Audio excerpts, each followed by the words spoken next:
Merci pour l'invitation, merci au comité scientifique et donc à Alain, effectivement, qui était mon tuteur de stage il y a 22 ans et qui m'a permis de devenir psychologue. Et nous voilà aujourd'hui, la boucle est bouclée, pour vous présenter ce que je fais au quotidien.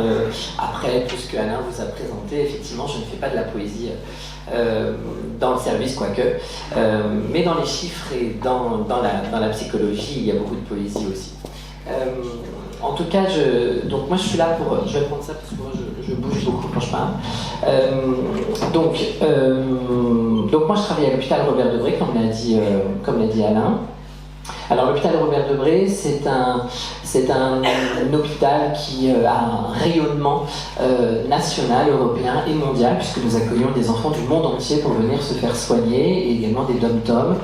Un certain nombre de pathologies aussi. Alors vous voyez, l'hôpital Robert Debré, donc, qui est dans le 19e arrondissement à Paris, est aménagé pour les enfants. L'ensemble de l'hôpital, il y a plus de 450 lits, qui est entièrement dédié à l'enfance, et avec toutes les spécialités qu'on connaît adultes, mais versant pédiatrique.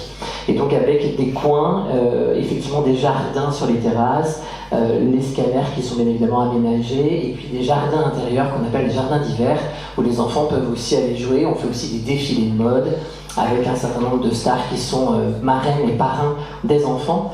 L'objectif étant de, là aussi, remettre en valeur le corps qui est abîmé et souvent dissocié dans les lits d'hôpitaux, puisqu'on est très organique, hein. On va en pneumologie pour le poumon, on va en gastro pour effectivement le côlon, etc. Et en fait, les enfants oublient qu'ils sont un tout, et on est là un peu aussi pour les rabibocher, les réparer, un peu les patchworker. Et donc, effectivement, donc là-bas, c'est le service d'hématologie-immunologie, là où je travaille, donc, au quotidien. Donc, on est l'hôpital Robert Debré, il y a 35 centres de référence, dont l'hémato, puisque nous soignons les hémopathies malignes. Donc, moi, je m'occupe effectivement des leucémies aiguës, lymphoblastiques, ou myéloïdes, ainsi que les lymphomes. Et puis aussi, on fait des greffes de moelle osseuse pour les patients qui ont une leucémie récidivante, ou aussi les drépanocytoses, qui sont des populations d'Afrique noire qui viennent pour se faire greffer. Et donc, nous, c'est très universaliste, et aussi avec un versant interculturel dont on parlera. Ce que je vous propose, parce que sinon moi je peux vous parler, c'est comme Monsieur Leroy tout à l'heure, moi je peux vous parler une journée entière sur ce que je fais.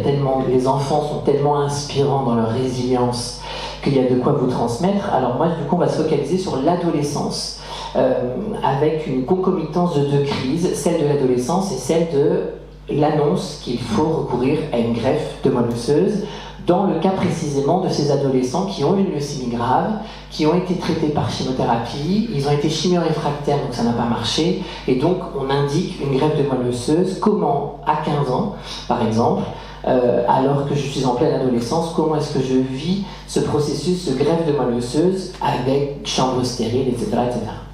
Donc là, on est au cœur de la vulnérabilité. Comme le disait Alain tout à l'heure, l'objectif, ça va être comment, à la loupe de cette vulnérabilité, il ne faut pas qu'on oublie que ces enfants ont des droits fondamentaux, qu'on est là pour les défendre, même dans la vulnérabilité, et aussi pour chercher dans ce tas de fumée des pépites d'or. Et donc, là-bas, les yeux qui regardent cet enfant, c'est ce qui se passe au quotidien. Ces enfants sont scrutés, surveillés. Je vous parlerai des chambres de greffe tout à l'heure. Et en même temps, cet œuf avec le marteau qui vient, c'est la naissance. Il était en plein ado, quelque chose était en train de naître, et on vient effectivement avorter ce qui était en train de naître, et nous, on va devoir soigner. Alors, du coup, on est dans la pulsion de vie, parce que l'adolescence, il se remet beaucoup en question, avec aussi, du coup, des pulsions de mort au pluriel, s'il vous plaît, parce qu'il y a plusieurs pulsions de mort à l'adolescence, mais aussi tout ça pour aboutir à une véritable vie. En tout cas, c'est un tunnel duquel il sort en sachant peut-être un peu mieux qui il est. Et là, du coup, ce processus est interrompu par le processus de greffe. Alors, l'annonce qui tombe, c'est finalement tomber malade. C'est ça en fait. À partir du moment où on vous dit vous avez une maladie grave, vous tombez malade. Et avec ça, tout tombe. Vos projets de vie, votre famille, et l'école, parce que les enfants sont déscolarisés. Et donc, le corps a tort, le corps se tord. Il a tort, il dysfonctionne. il a tort, et donc le système se distord. Le système familial, le système scolaire, le système de la fratrie, et bien évidemment son système identitaire. Et donc, une fois qu'on est face à ça, il faut qu'il fasse face. Alors, c'est ce qu'on appelle un EVM, la maladie dans une vie, enfant ou adulte. C'est un événement de vie majeur qui provoque une rupture biographique. Il y a un avant et un après, ça c'est certain, pas forcément meilleur, pas forcément pire non plus. Et l'enjeu, c'est de se restaurer ou de disparaître, puisque la greffe de moelle osseuse, les parents, pendant 1 mois, reçoivent l'ensemble par des rendez-vous médicaux, ils reçoivent l'ensemble des symptômes possibles, et notamment le pronostic vital qui est remis en question. Donc quand ils arrivent dans mon bureau, pour pouvoir leur expliquer en quoi va consister la greffe de moelle osseuse et la psychologie d'un enfant en cours de greffe, ils sont effectivement terrorisés, et en fait ils pensent qu'on va les préparer à ce que leur enfant décède. Voilà, très clairement, ils rentrent avec ça dans le bureau, et donc il faut ramer, il faut sortir tout ce qu'on a comme rame, mais aussi comme notre propre résilience, parce que si on est dans ce service-là, c'est qu'on croit que c'est possible, et c'est possible. Et donc après avoir tout détruit, effectivement, il va falloir se restaurer. Je vous expliquerai pourquoi il y a ce paradoxe, et qui fait tout le vertige des possibles. Ça passe ou ça casse, et effectivement, on ne peut pas prévoir à l'avance comment un enfant va réagir au greffon, donc c'est vertigineux. Et donc, ce corps-là, qui est remis en question, il faut qu'on regarde, souvent les médecins vont regarder la place de l'adolescent dans l'annonce, c'est-à-dire, il faut qu'on lui explique tout avec une infirmière d'annonce, il faut qu'on lui pose tel mot, tel mot. Moi, mon job, c'est de regarder la place de l'annonce dans la vie de l'ado. C'est-à-dire, à partir du moment où ça a été annoncé, quel chemin cette annonce va faire dans sa vie. Et moi, c'est ça mon job, pour que, une fois qu'il sera sorti de l'hôpital et de l'ado, il puisse continuer de vivre et de continuer de rêver et de réaliser ses rêves.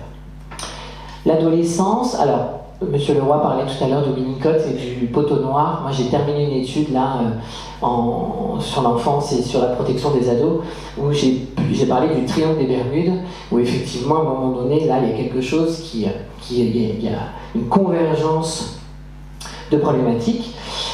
Donc moi, j'aime bien séparer l'adolescence en 3 grandes périodes: l'adolescence de 11 à 13, l'adolescence de 14 à 17 et l'adolescence de 18 à 25. On va essentiellement se concentrer sur ceux de 14 à 17 ans. Donc effectivement, l'ado, son cerveau, il a fonctionné très très bien sur la mobilisation, sur la coordination des mouvements, sur le maintien de l'équilibre, jusqu'à l'adolescence, tout ça a été en cours. Et après, l'adolescence, là, c'est plutôt le cortex frontal et le système limbique qui prend le relais, c'est-à-dire la réflexion, la morale, la surprise, la tristesse, la joie, bref, tout ce qui est un peu plus émotionnel. Donc là, l'enfant, avant même d'arriver à l'hôpital, il est déjà au cœur du processus émotionnel. Tous ces besoins sont des besoins qu'on utilise souvent pour les besoins de l'ado, avec effectivement des besoins physiologiques, du plaisir, un sentiment d'appartenance, une estime de soi et la réalisation de soi. Tout ça, en cours de greffe, est avorté. Tout ça est suspendu et confisqué pendant plusieurs semaines, puisque une greffe, c'est 2 mois minimum dans une chambre stérile. Alors la greffe de moelle osseuse, justement, pour comprendre cet enjeu du corps et de l'esprit. De quoi on parle? On parle d'une greffe qui n'implique pas la mort d'un autre au préalable. Ça, c'est très important. Et celui qui donne, sa moelle se régénère quasi immédiatement. Donc il n'y a pas de perte pour celui qui donne. C'est un événement de vie majeure, je l'ai dit, une rupture biographique, je l'ai dit. Et alors ça bouleverse dedans. Moi, je parle de 2 choses. D'abord, l'infime cellulaire. C'est tout petit, ça ne se voit pas à part au microscope, et pourtant, ça met la vie en jeu. Et l'intime psychique, c'est-à-dire que ça ne se dit pas tellement que ça fait peur, mais pourtant c'est bruyant, et c'est ça qui fait que l'enfant a besoin de parler, ou au contraire qu'il se tait, parce qu'on a beaucoup parlé du fait de parler aussi du corps qu'on peut toucher, mais nous les ados, ils veulent surtout pas être touchés. Donc Hergé disait que les plus grandes aventures sont intérieures, je le crois beaucoup, pas besoin de partir très très loin pour voyager profondément. Les 3 types de greffes que l'on pratique à l'hôpital Robert-Debré, la greffe géno-identique, c'est-à-dire que c'est un membre de la fratrie qui donne parce qu'il est HLA compatible, donc c'est le frère ou la sœur que je dois rencontrer pour voir si cet enfant n'est pas sous influence familiale, a bien compris pourquoi, qu'est-ce qu'il donnera et combien de temps ça durera. La greffe phéno-identique, c'est un donneur anonyme, vous pouvez tous vous inscrire sur ce fichier universel, je vous y invite, pour que effectivement on puisse être un jour peut-être appelé et donné à celui qui sera compatible avec nous. Et puis la greffe haploïdentique qui est un peu le dernier quart, c'est un peu le dernier... on n'aime pas bien, même si moi je trouve que depuis quelques années ça s'améliore bien, c'est avec un des parents, donc qui a que 50% du patrimoine, donc c'est vrai qu'on préfère le frère ou la sœur qui a plus de partage au niveau compatibilité. Donc c'est une maladie familiale qui va venir percuter un peu tout. Donc ça c'était juste pour vous dire en fait que ce qu'on greffe ce sont les CSH, les cellules souches hématopoïétiques qui regroupent les globules blancs, les globules rouges et les plaquettes. C'est ça qui est extrêmement important. Alors moi aux enfants, je leur explique souvent la métaphore comme une espèce d'usine qui bosse tout le temps, tous les jours, 24/24. Et effectivement dedans, voilà, ça, et nous il faut qu'on répare notamment les globules blancs parce qu'il y a quelque chose qui va pas. On évoque aussi souvent ça pour un peu les lancer. Moi je leur explique beaucoup avec des images métaphoriques. La greffe c'est comme la semence quand tu veux semer des fleurs, quand tu veux faire pousser des fleurs. On prépare ton corps, on prépare le terreau, on sème les graines, on arrose d'amour, de médicaments et on va faire avec ça pousser la nouvelle moelle. Ça leur parle bien, ils adorent, ils veulent que je l'affiche en A3 dans leur chambre pour pas qu'ils perdent le fil.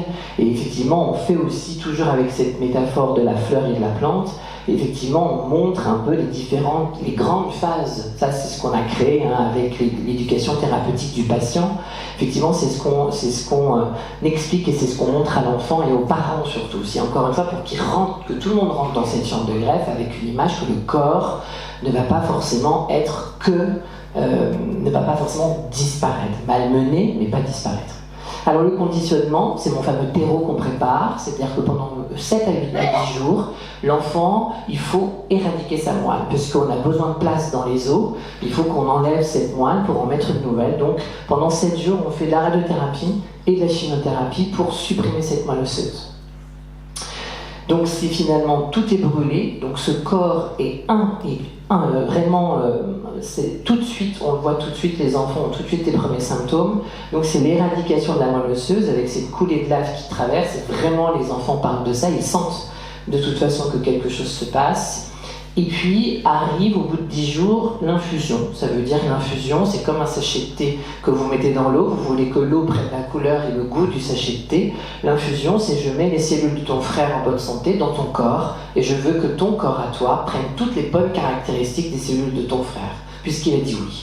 Voilà, et donc du coup ça c'est l'infusion, ça dure 30 minutes, ça fait pas mal, et l'enfant du coup il voit les cellules arriver, comme ça on le prépare, parce que vous avez des fantasmes comme ça, notamment des enfants qui ont les syndromes du siphon, et effectivement tous ceux qui comme ça ont des problèmes avec les trous, les orifices non naturels, il faut se méfier quand même de ces cathéters qu'on pose ici, du coup qui n'est pas naturel, et il voit quelque chose qui va rentrer, il y a un fantasme d'intrusion, d'effraction et aussi d'empoisonnement. Et puis après, vous avez effectivement différentes étapes sur lesquelles je vais revenir. Je ne vais pas trop vous saouler, mais je crois que c'est important que vous compreniez comment le corps est travaillé. Donc on a l'aplasie. L'aplasie, tout le monde sait ce que c'est. Le corps est à plat, parce que tous les taux sont en bas. Il n'y a plus de blanc, il n'y a plus de rouge, il n'y a plus de plaquettes. On a tout éradiqué. Donc là, l'enfant, il est plutôt content au début, parce qu'il dit, ça y est, je suis plus malade, parce que j'ai enlevé le mauvais. Oui, mais... c'est pas très normal de vivre sans moelle, donc tu vas commencer à ressortir des symptômes. Et alors là, effectivement, l'enfant, il commence à se dire que c'est un bouclier, c'est le sorcier, mais ça devient très vite une prison parce que j'ai rien à y faire. Le temps est un temps infini, je suis prisonnier de ce sablier. Donc là, il a plusieurs... j'ai mal, plusieurs émotions.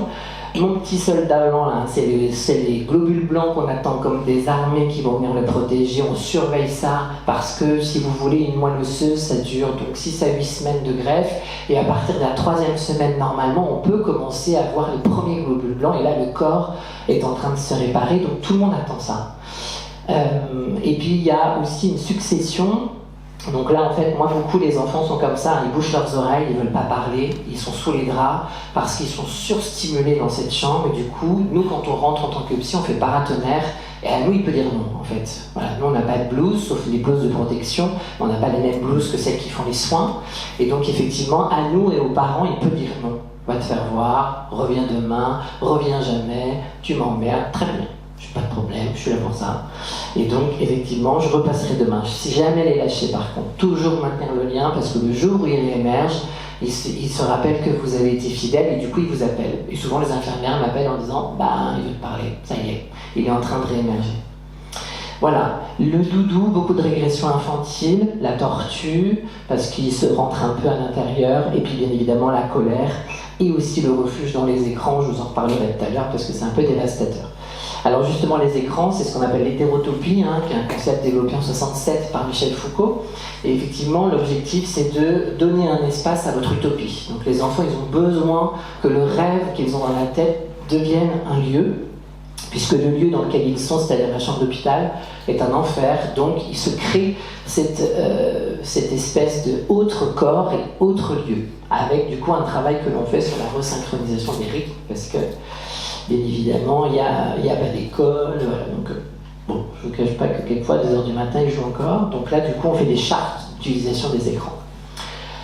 Après, le corps, du coup, là, il faut penser le corps. Alors, on a pensé, il faut penser, il faut le soigner, sauf qu'en pensant, finalement, c'est étonnant, parce que je deviens encore plus malade, quoi. Donc, est-ce que vraiment, vous êtes en train de me soigner, de penser PN? Là, l'enfant commence à penser PN. Il est en train de penser son corps souffrant, alors que vous deviez le penser PN.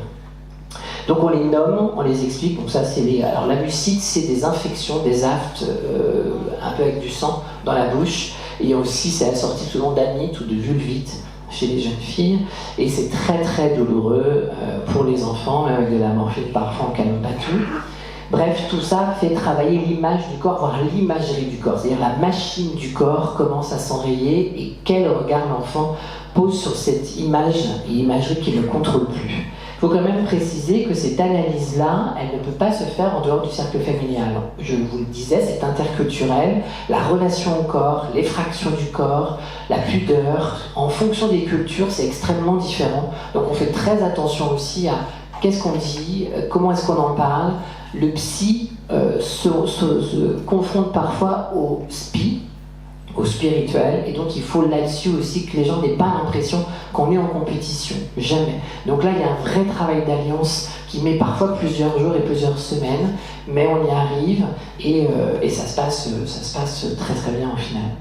Ça c'est notre salon d'entretien où effectivement on reçoit où je reçois les enfants qui vont donner, donc le petit frère ou la petite sœur, avec les parents, et puis un temps tout seul pour pouvoir voir s'il a vraiment compris. Ils sont hospitalisés 3 jours pour faire leur don, qui dure au bloc opératoire 1 heure, mais il faut les surveiller avant, il faut les surveiller après. Ça fait comme une grosse courbature pendant 1 semaine après dans le dos, parce qu'on prend dans l'os du bas du dos.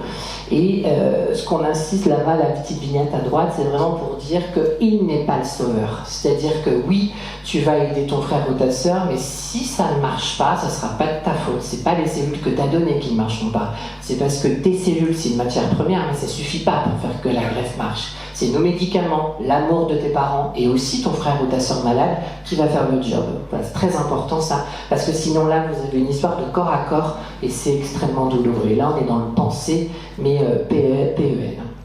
Alors, l'entretien pré-greffe, c'est vraiment qu'avec les parents, où là, on reprend avec eux sur la psychologie de l'enfant qui est en greffe, qu'est-ce qui va se passer, et notamment le fait que parfois on ne reconnaît pas notre enfant en greffe parce qu'il est très irritable, très en colère, très agressif, parce qu'en fait il est encore une fois surstimulé, c'est bordé de contraintes, et donc effectivement parfois, en même temps ils savent qu'ils n'ont pas le droit de sortir, ils savent que c'est pour leur bien, donc ils encaissent, mais ils ont besoin de l'exprimer avec beaucoup de colère parfois. La préparation de l'entrée au flux, donc ça, le flux, c'est en fait parce qu'il y a de l'air qui arrive dans les chambres, qui les protège des infections, et du coup, quand il est rentré dans la chambre de greffe, ça s'appelle comme ça. Donc on pose le petit cathéter, on fait des tests sanguins, ils prennent un premier bain, parce qu'après dans les chambres de greffe, vous n'avez ni salle de bain, ni toilette, pour des raisons d'hygiène, donc c'est sur la chaise pot, et au lavabo, pour éviter que toute tuyauterie, toutes les tuyaux sont cachés par des planches pour éviter les infections. Et donc on pose aussi une sonde nasogastrique, parce qu'on sait qu'avec la chimio éradicatrice plus la greffe, on sait que les enfants vont avoir de la mucite douloureuse dans la bouche au point de ne plus pouvoir manger, et il ne faut pas qu'ils maigrissent bien sûr, du coup on les nourrit avec la sonde nasogastrique. Poser une SNG à un enfant de 2 ans, 3 ans parfois, c'est extrêmement douloureux. Les infirmières m'appellent parfois parce qu'on connaît bien l'enfant et on est obligé un petit peu de le contenir ou de, en tout cas, plutôt éviter qu'il se fissure.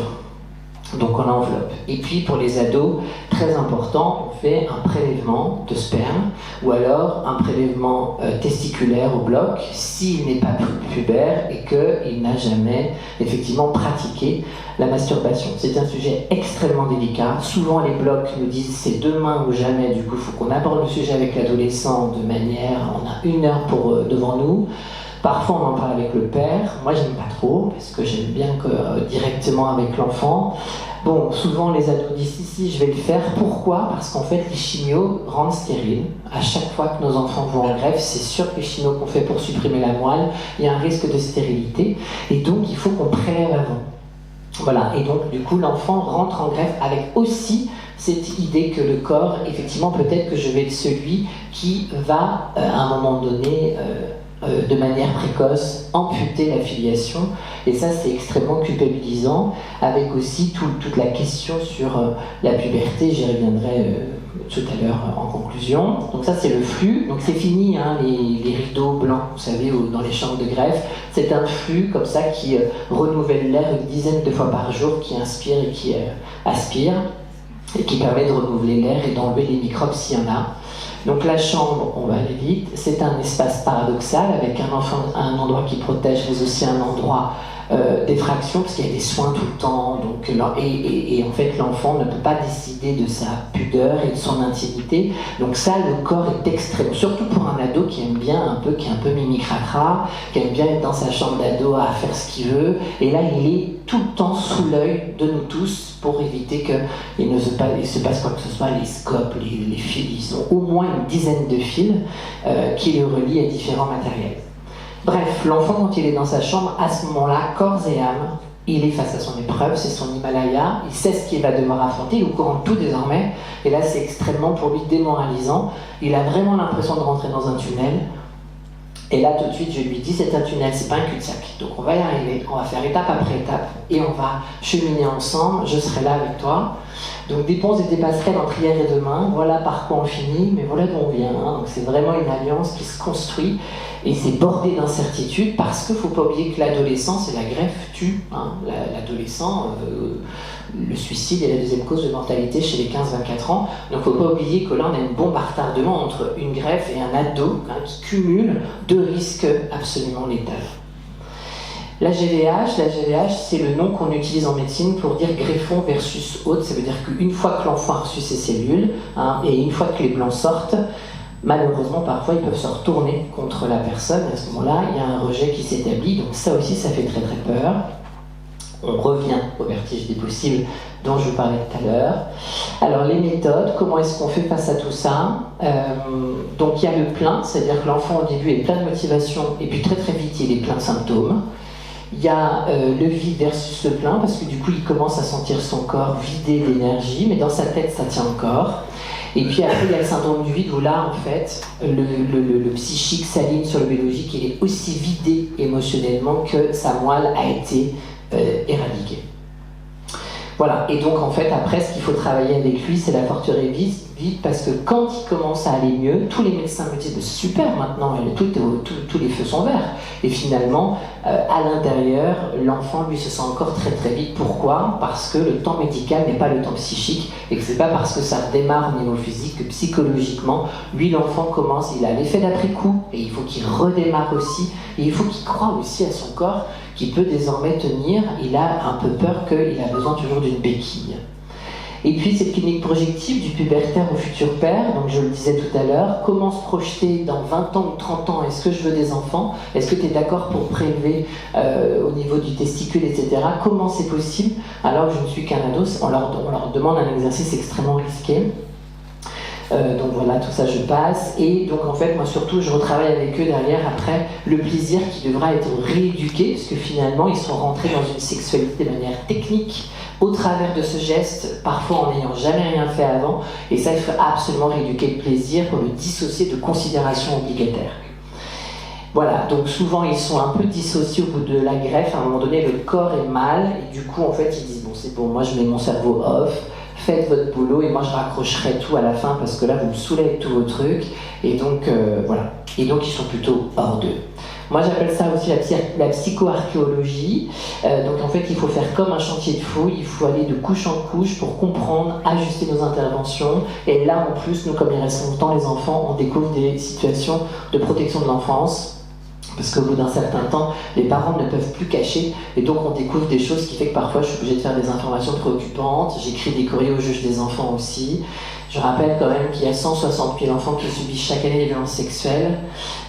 C'est un enfant toutes les 3 minutes, et 80% de ces violences sont incestueuses. Donc c'est sûr que les parents qu'on a sous nos yeux, c'est sûr qu'il y a des situations et on ne les voit pas.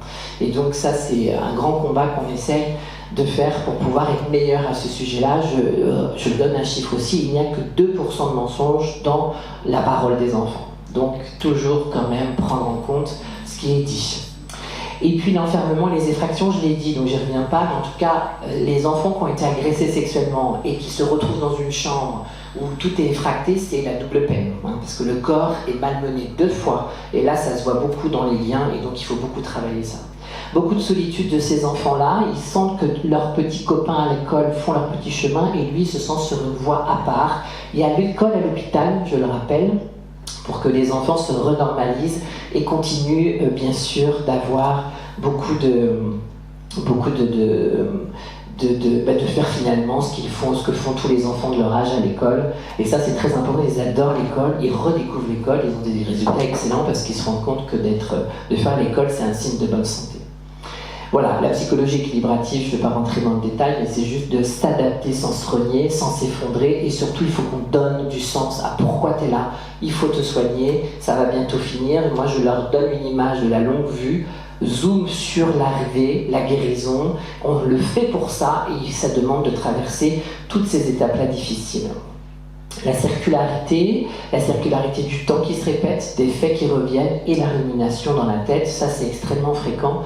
Attention à ne pas que les enfants développent un système sadomasochiste, parce qu'en fait ils se sont rendus compte que pour guérir, il fallait aller très très mal d'abord, et ils peuvent du coup basculer dans ce genre de choses-là avec leurs relations sentimentales, affectives, toujours aller vers des choses compliquées, parce qu'apparemment je ne mérite que ça, ou ça commence toujours par le mal avant d'aller vers le mieux, et ça peut surtout leur faire en sorte qu'eux fassent du mal aux autres aussi, pensant que c'est un système et un fonctionnement. Voilà, donc faire en sorte que nous, c'est notre boulot de faire très attention à ça. Je ne reviendrai pas sur les contraires puisque je l'ai dit. Le contraire que j'aime beaucoup, c'est celui-ci par rapport à l'identité.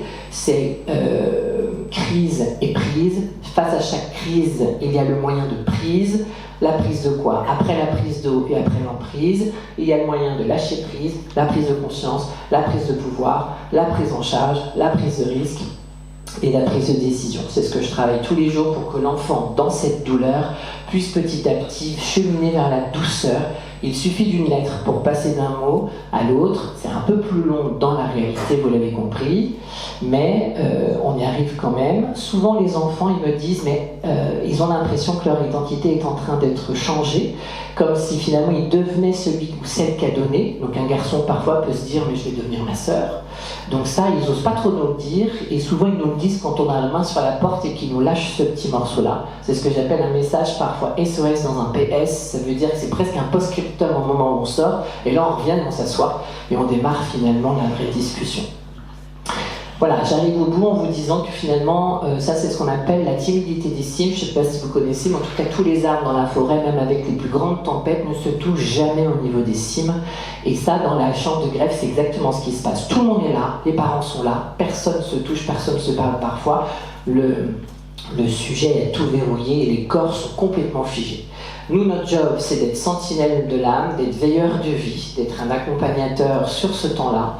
C'est de travailler la dignité. N'oubliez jamais qu'un enfant qui a mal finit par accepter d'avoir mal, et aussi moi j'ai des enfants qui ne supportent pas d'être impudiques et qui le deviennent parce qu'ils n'en peuvent plus, sont fatigués, et du coup c'est notre job de maintenir à tout prix, on est les gardiens de cette dignité. Le temps post-greffe, juste vous dire qu'on calcule ce qu'on appelle un chimérisme pour voir si l'enfant, toutes les cellules de l'enfant sont devenues 100% les cellules du donneur. Ça veut dire que ça a marché. C'est étonnant parce que ça s'appelle un chimérisme, alors que les chimères, c'est quelque chose qui est un peu, qu'on ne croit pas, qui est un peu irréel. Donc ça vous révèle quand même dans quoi on se débat tous les jours.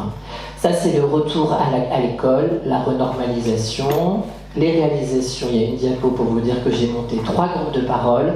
Un groupe de parole pour les témoins impliqués, c'était les soignants, les témoins indirects, les fratries, qui sont extrêmement touchés par tout ça, et les concernés, c'est-à-dire qu'il y a un groupe de parole, là, maintenant, pour les ados, du 3e mois post-greffe jusqu'à 1 an post-greffe, pour pouvoir les accompagner dans ce retour à la normale et les accompagner sur leur sortie d'adolescence. Voilà. En conclusion, c'est pas mal. Donc sûr que l'adolescent traverse une expérience extraordinaire dans tous les sens du terme, et nous aussi, par la même occasion, je n'ai pas le temps de rentrer dans les détails de tout, mais vous dire que bien sûr que l'enfant a pensé, au moment où on lui a dit il faut se greffer, il a pensé à son corps et à ce qu'il allait peut-être vivre. Il a aussi, du coup, appris et compris qu'il fallait penser ce corps, PN. Donc il y va, il rentre en chambre de greffe, il a bien compris tout ce qu'on lui a dit. Et puis très vite, il dépenser beaucoup d'énergie pour pouvoir faire face à ce penser-là, PN, et accepter les soins. Mais très très vite, il se rend compte qu'il faut compenser pour survivre dans cette histoire-là, parce que les symptômes sont extrêmement rudes. Alors il compense, quitte parfois à décompenser. J'ai vu moi des familles sous le poids de la maladie et du poids des médicaments, des familles qui dehors tiennent à peu près bien, un peu comme les psychotiques, qui la société, les structures leur donnent des repères. Et puis là d'un coup, on fait tout voler en éclats. Et effectivement, du coup, là, l'enfant se retrouve parfois au centre de problématiques qui étaient gérées dehors, mais là, à l'intérieur de l'hôpital, il nous convoque à cet endroit. L'enfant nous convoque en décompensant, il nous convoque à cet endroit-là, triangle des Bermudes, pour pouvoir dire, là les gars, si vous bougez pas, moi je vais être en crise plastique plus importante encore. Et du coup l'enfant passe à l'acte. Donc compenser, décompenser, jusqu'à dispenser, c'est-à-dire qu'il dispense sa parole, il dit qu'il n'y a plus besoin de rien dire, et il dispense aussi la conscience de son corps. Du coup, nous, il faut qu'on pense les pensées, il faut qu'on répare ces pensées qui ne fonctionnent plus, il faut réparer le système de pensée. Il faut penser le temps, parce qu'il ne supporte pas ce temps, et du coup, c'est impatience qui le fait péter un plomb, et c'est absolument important. Je travaille le temps tous les jours, et dans ma poche, j'ai une petite tortue en poterie, que j'ai faite moi-même. Une petite poterie peinte en rouge, parce qu'il faut qu'elle soit différente, un peu comme eux, quoi, avec des pétales de fleurs dessus qui tombent pour leur montrer que c'est comme eux, elle perd ses cheveux, et que du coup, cette petite tortue, il y a un trou dessous, ils écoutent comme un coquillage, ils sentent dans avec, ils lui racontent plein de secrets, et effectivement, cette tortue, c'est pour lui dire, fais comme le lièvre et la tortue. Qui a gagné la course? La tortue. Alors, on va aller lentement, mais c'est nous qui passerons la ligne d'arrivée. Et puis, on apprivoise les soins sans fin, c'est-à-dire qu'il faut qu'il apprivoise ce temps pour apprivoiser les soins sans fin ou la fin des soins. Et là, parfois, c'est Yuki, je sors, ou malheureusement, je peux décéder aussi, c'est la fin des soins. Vous avez des enfants qui ont restauré une moelle, mais qui meurent des toxicités, malheureusement. Et puis, du coup, une fois qu'il a fait tout ça, à ce moment-là, il est en mesure de repenser. Et nous, notre job, c'est que quand il repense, il puisse sortir de ça en se disant « Ok, bon, mon âme, là, dans tout ça, elle a pris un petit coup, mais j'ai quand même un peu mué, comme un adolescent qui mue d'ailleurs, donc double mu, d'où mon X à peau, parce que du coup, c'est peau d'âme, donc j'ai changé de peau comme une mue, double mu, adolescence plus greffe. Et moi, mon job, c'est qu'à la sortie de tout ça, il puisse se dire ça n'a pas été qu'une épreuve, finalement aussi, c'est un petit supplément d'âme. Merci beaucoup.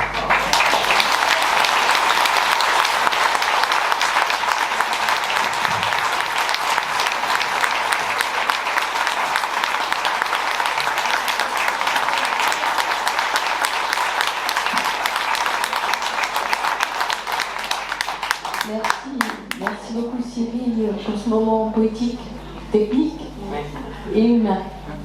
Je crois qu'on a tout retrouvé, il n'y a pas grand chose à ajouter à votre intervention. Citer qu'en tant que soignante, c'est vrai que ça fait beaucoup réfléchir parce que c'est ces lieux où la technique prend beaucoup de place, prend énormément de place. On voit bien qu'il faut la penser avec une approche très très humaine et aussi respectueuse d'une temporalité qui nous échappe souvent. Oui. Voilà. Avez-vous des questions à poser à Cyril ou des droits de réagir aussi? Est-ce qu'on était là? Oui, Corinne. Oui, je fais attention. Vous avez fait un exposé absolument brillant, c'était extraordinaire. Moi, ce que vous racontez là, je l'ai vécu personnellement et je l'ai vécu avec mon enfant. Mais il y a très très longtemps. Et il y a très longtemps, on ne faisait rien de tout ce que vous avez expliqué. Et on arrive très loin dans sa vie, avec tout ce que vous expliquez là, avec toutes les problématiques qui ressortent beaucoup plus tard. Ouais. Parce que rien n'a été fait. Oui, alors on y travaille, mais effectivement, moi j'appelais ça mon corps ne m'appartient pas en fait. J'avais dissocié totalement l'aspect intellectuel de l'aspect du corps. Ouais. C'était une façon de se protéger, ça a marché très longtemps. Ouais. Mais comme vous vous en doutez, ça ne dure pas tout longtemps. Et il faut retravailler sur ça. Et Robert Debré, mon fils, y a passé presque 1 an. C'est un hôpital extraordinaire et où effectivement il y avait vraiment une écoute et une prise en charge globale très intéressante. Je vous parle de ça il y a 34 ans pour mon fils. Moi, n'en parlons pas, il y a beaucoup plus que cela.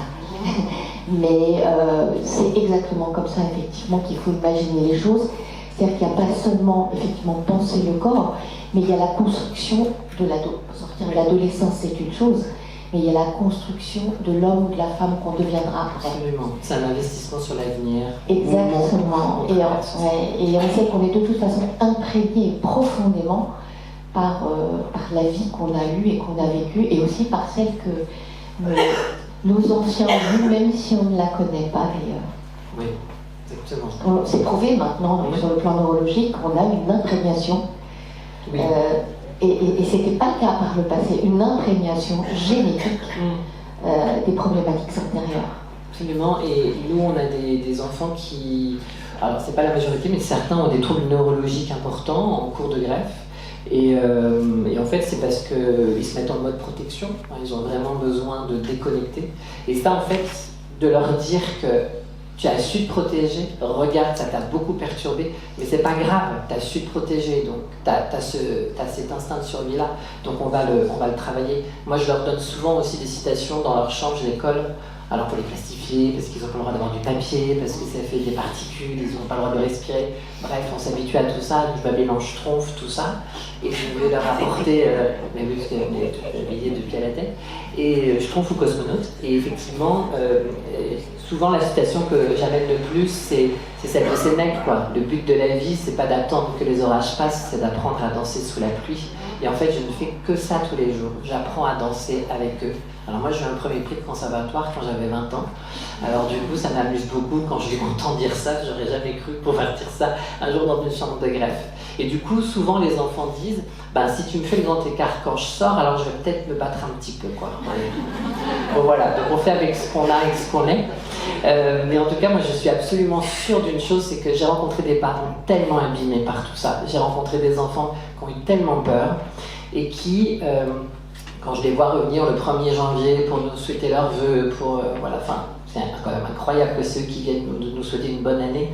Et donc en fait, là on se dit que quelque chose s'est passé, alors il y a une transmission qui s'est faite, il y a une correspondance qui s'est faite, il y a une alliance qui s'est faite. Il y a eu aussi un peu de lien, je crois qu'il faut arrêter d'avoir peur de ces mots-là, un peu d'affect aussi, parce qu'on ne travaille pas dans ces services-là tous les jours comme ça. Voilà, donc assumer tous ces sentiments-là, et je crois qu'on peut faire de grandes choses, c'est sûr.